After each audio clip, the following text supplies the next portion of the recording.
O presidente Jair Bolsonaro falou hoje por 2 vezes sobre o desaparecimento na ditadura militar de Fernando Augusto de Santa Cruz Oliveira, pai do atual presidente da Ordem dos Advogados do Brasil.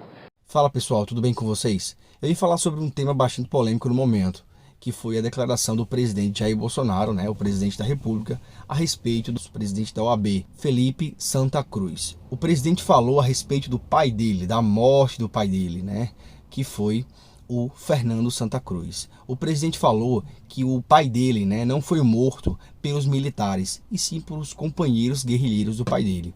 O presidente Jair Bolsonaro deu a declaração quando falava sobre o processo judicial que considerou Adélio Bispo, o autor do atentado contra ele no ano passado, inimputável, ou seja, que não pode ser punido criminalmente porque sofre de transtorno delirante persistente. Bolsonaro criticou a atuação da Ordem dos Advogados do Brasil, que, segundo ele, impediu que o advogado de Adélio tivesse o sigilo telefônico quebrado, e atacou o presidente da OAB, Felipe Santa Cruz.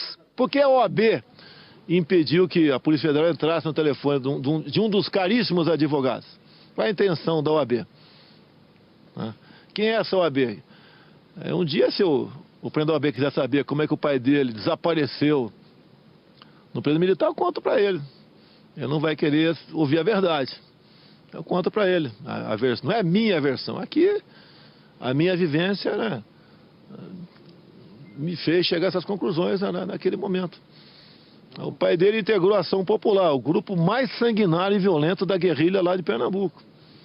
E veio desaparecer no Rio de Janeiro. Essa declaração gerou bastante polêmica, Precisamente a TV Globo colocou na narrativa, e eu queria esclarecer para vocês outros pontos. A gente precisa saber interligar tudo que está acontecendo no cenário político atual.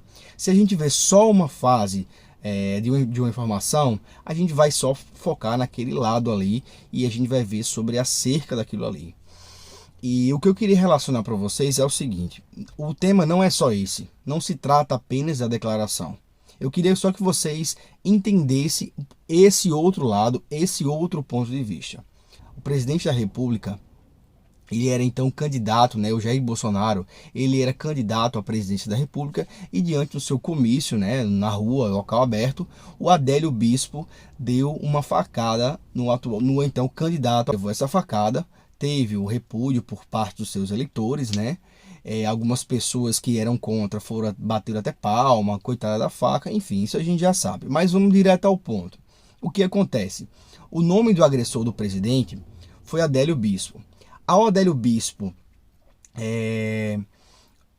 ser preso, apareceram 4 advogados para defender ele. 4 advogados para defender ele. Teve esse caso, certo? Depois de alguns meses, uma pessoa foi entrevistar um dos advogados de Adélio Bispo. Oi, boa tarde. Eu sou advogado do Adélio, Sim. Do Adélio Bispo.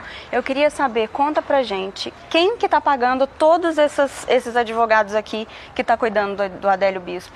Todos. Isso até o juiz federal lá em cima quer saber. E aí, a moça questionando muito o advogado, e aí o advogado falou que algumas emissoras, uma emissora teria contratado o advogado, teria pago aquele advogado para defender o Adélio Bispo. Todas as despesas foram bancadas por algumas emissoras de televisão, não vou citar um nome para você, nem para o Brasil, e também por todos os advogados que ficarão nesse processo até o fim. E para quem não sabe, o crime que o Adélio Bispo cometeu teria sido um álibi perfeito. Se ele tivesse fugido, não tivessem pego ele. Por quê? Porque uma pessoa colocou a presença dele lá na Câmara. Então teria sido o crime perfeito. Então a gente tem que entender todos os pontos que está acontecendo para depois ter um julgamento acerca daquilo.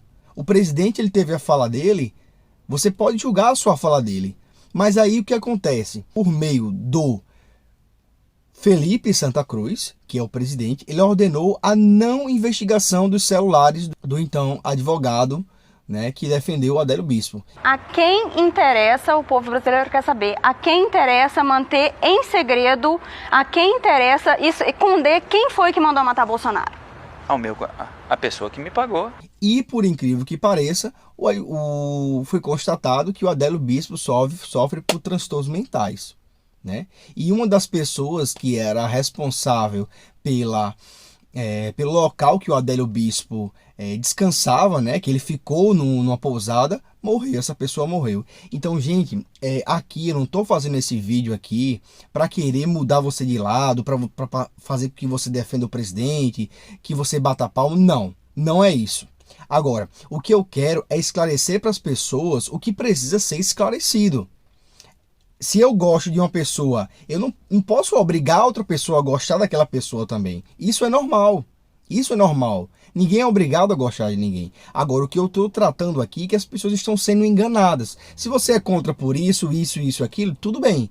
Mas nem tudo você precisa ser contra. Porque alguma dessas coisas eu estou vendo que as pessoas estão sendo enganadas. Ou que as pessoas não estão sabendo o contexto das coisas que estão acontecendo.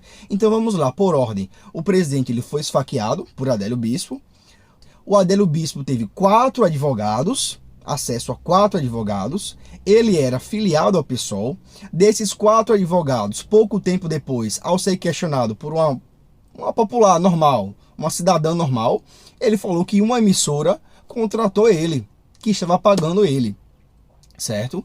E o presidente foi lá na declaração, o Adélio Bispo ele foi então constatado como louco, né? Então não ia responder tanto quanto se fosse uma pessoa normal, que ele é normal, a gente sabe isso. E aí o presidente fez uma declaração a respeito do pai do presidente da Ordem dos Advogados Brasileiros. Então, poxa, tu levou uma facada e a justiça, que era para quem era para te ajudar, tá barrando. Como assim? Por que não pode ser investigado? Né? Se há uma suspeita. Então, é isso que tem que ser revisto. É isso que a nossa justiça precisa reparar. E aí, o Felipe Santa Cruz, ele foi, né, ele enviou um pedido para o STF para que o presidente explique sobre a morte do pai dele. Eu vejo isso como um lado positivo.